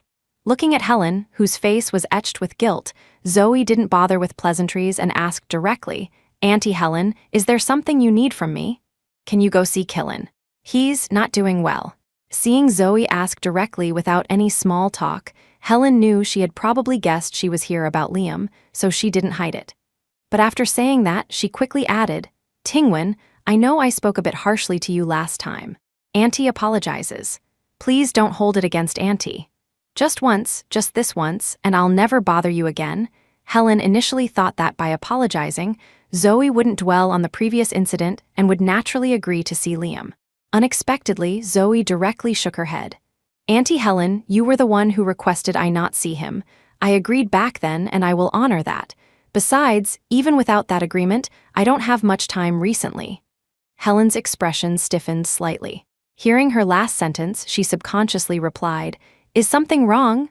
Zoe smiled faintly, a look of happiness appearing on her face, the smile in her eyes deepening. Yaojin proposed to me. We're busy with the engagement arrangements recently. This answer was like a blow to the head. Helen hadn't expected their progress to be so fast. She naturally didn't know that the wedding Liam hadn't even thought of giving Zoe after 5 years of dating was something Julian couldn't wait to give her. He had pursued Zoe for 2 years, dated her for 2 years, and only proposed in the 3rd year because when they first got together, she had said she had once given up her dream for someone and didn't want to give up her dream for anyone else again. He never looked down on her family background. The Kingsleys, as one of the most prominent families, didn't need their children's marriages to solidify their business. For Julian's choice of wife, they valued character more than family background. They had never objected to Zoe wanting to pursue her career first. When she could stand shoulder to shoulder with him through her own abilities, they wished for her to be even stronger than anyone else. Zoe had spent 5 years successfully establishing herself in the jewelry design industry, making a name for herself. Now, when people talked about her, they mentioned her career and abilities, not the title, young Master Kingsley's girlfriend. She finally had plans to take things further. And all he needed to do was, at this moment, present everything he wanted to give her to Zoe. 2 knocks, thump thump, sounded before the reception room door was pushed open, and Julian's voice appeared at the doorway. He held up an insulated lunchbox and smiled gently at her. "Fiancé, how much longer do you need? I've come to bring you lunch." "Soon." Zoe smiled back at him, beckoning him to sit beside her, then turned back to Helen. "Auntie Helen, is there anything else?" Chapter 24. Helen Spencer looked like she wanted to say something but hesitated. In the end, she just shook her head. "You two eat first. Today, just pretend I was never here." With that, without waiting for Zoe Ashton or Julian Kingsley to react, she stood up and walked towards the door. Only after Helen's figure completely disappeared did Julian casually ask, "What did she come for?" Zoe took the lunchbox he handed her. Seeing him trying hard to feign indifference, she couldn't help but chuckle. She didn't hide anything and instead embellished the story a bit as she told him everything. It wasn't until she saw the jealousy on his face growing stronger that she finally stopped teasing him and soothed. "All right, I didn't agree to see him. What's there to be jealous about?" Who knew that Julian, upon hearing this, suddenly became interested. "Why not see him? Not only should you go, but I should go too coincidentally. Isn't our engagement party coming up soon? Wanwen, let's go deliver him an invitation together." Zoe was still wondering when he had become so generous with his previous sentence. It wasn't until she heard his next sentence that she finally understood what he was planning. But who was she to deny him? If he wanted to go, then they would go. At 5 o'clock that afternoon, Zoe and Julian pushed open the door to Liam Spencer's hospital room. As they opened the door, Zoe's eyes met Liam's, who was looking up. Instantly, she saw surprise in his eyes. When Helen had returned, she hadn't told him that Zoe was getting engaged to Julian, only that she hadn't seen Zoe that day. Liam had thought he wouldn't see her today either, but unexpectedly, the surprise had arrived so suddenly. Before he could even rejoice, unbeknownst to him, Helen's expression had already changed. More than their sudden arrival, Helen wished they hadn't appeared, just as they had told her earlier that day. After all, for someone who said in the afternoon they wouldn't come, to suddenly arrive, and with Julian Kingsley at that, there was only one last possibility. They weren't here to see Liam. Sure enough, after a few brief pleasantries, they got straight to the point. "We came to see you today, actually. There's one more thing." Helen didn't even have time to stop him before Julian had already taken out an invitation and handed it to Liam. "5 days from now is Wanwen's and my engagement banquet. This is the invitation. You're welcome to attend." He smiled perfectly, but Liam's smile cracked piece by piece. Soon, his smile could no longer be maintained. "You two are getting engaged." This time, the person who answered was Zoe. "Yes. Although we had some unpleasantness before, after my parents passed away, it was thanks to Auntie Helen's help. Even though we couldn't be husband and wife, in my heart, you will always be my family. If you can come, I would still be very happy." The phrase, "you will always be my family," struck Liam's heart like a heavy hammer. Just, family? He stared blankly as Zoe's mouth kept opening and closing, but a sudden ringing filled his ears. Intense pain spread from his chest throughout his body, as if thousands of steel needles were piercing every inch of his skin. The pain engulfed him in endless darkness. His voice grew fainter and fainter until it disappeared completely. Finally, even his consciousness completely vanished. Dr. Helen's alarmed voice echoed through the ward. The next moment, Zoe and Julian, along with the invitation they had brought, were all asked to leave the ward. Chapter 25. Walking out of the hospital, Zoe Ashton still looked back with some concern towards Liam Spencer's ward. "He's not going to be seriously ill, is he? Was what we did a bit too much?" After all, he was the one who saved her life. If their actions caused him serious harm, she would inevitably feel a little guilty. Although Zoe hadn't expected Liam's psychological resilience to be so poor. But if Liam really suffered something because of their words, she would still feel somewhat remorseful. Julian Kingsley patted her head soothingly, his face also a bit serious. "Don't worry, he won't. I've already called the best doctor over." Liam Spencer was indeed fated to live. That fainting spell not only caused him no harm, but also helped release the pent-up frustration in his heart, which could be considered a blessing in disguise. On the 3rd day after he woke up, Cassidy Thorne's sentence also came down. 3 years in prison, but because she was found to be pregnant, it was commuted to probation. After being released from the detention center, Cassidy moved into the Spencer family home. Cassidy thought the Spencer family had finally accepted her, but she didn't expect that she had merely moved from one cage to another. She used the child to pressure Liam into a hasty marriage registration. There were no blessings, no wedding, only him taking the marriage certificate on the day of registration, then hurriedly leaving, abandoning her alone at the Civil Affairs Bureau. Time quickly passed to the day of Zoe and Julian's engagement party. The engagement party was entirely organized by the Kingsley family, and the venue chosen was the most luxurious hotel in New York. Although it was just an engagement, the Kingsley family took it very seriously. At the banquet, all the guests were in suits and gowns, glasses clinking amidst lively chatter and toasts. The bride-to-be's guests were only some colleagues from DW Company and her best friend. Most of the people were invited by the Kingsley family. Watching the Kingsley family and guests congratulating each other, Zoe felt both happy and a little overwhelmed. Why did Uncle Kingsley invite so many people? Our wedding won't be like this too, will it? Julian's eyes were full of happy smiles. While explaining to Zoe, he didn't forget to tease her. Of course, there are many people because they value you. Wealthy families, that's how it is. The more they value you, the more people they invite to make it lively. It seems my fiancé is really looking forward to our wedding. She's already thinking about it. I must tell father to put the wedding on the agenda quickly. Julian's first sentence surprised Zoe a little. She hadn't expected wealthy families to also emphasize a lively atmosphere with many people. His next sentence made her blush again. "You're teasing me again. If you keep this up, I'll ignore you." Seeing her about to leave, Julian quickly pleaded for forgiveness. "I was wrong. I was really wrong, Wanwen. You can't leave. What about the engagement party if you leave? We can't have it without the leading lady." Amidst their playful banter, they never noticed that in a corner of the banquet hall sat a man with a somewhat pale face, yet still trying hard to appear energetic. This person was none other than Liam Spencer, who, disregarding Helen's objections, had insisted on attending the engagement party right after being discharged from the hospital. He had later retrieved the engagement party invitation. Even if he couldn't marry Zoe, he wanted to witness her happiness with his own eyes. Today, he had specially worn his most expensive and magnificent suit. Anyone who didn't know better might have mistaken him for the protagonist of this engagement party. "Wanwen," he thought, "today I attend your engagement party in my finest, and I'll pretend I've already married you. In this life, we were fated to meet but not to be together. I hope in the next, we can be husband and wife."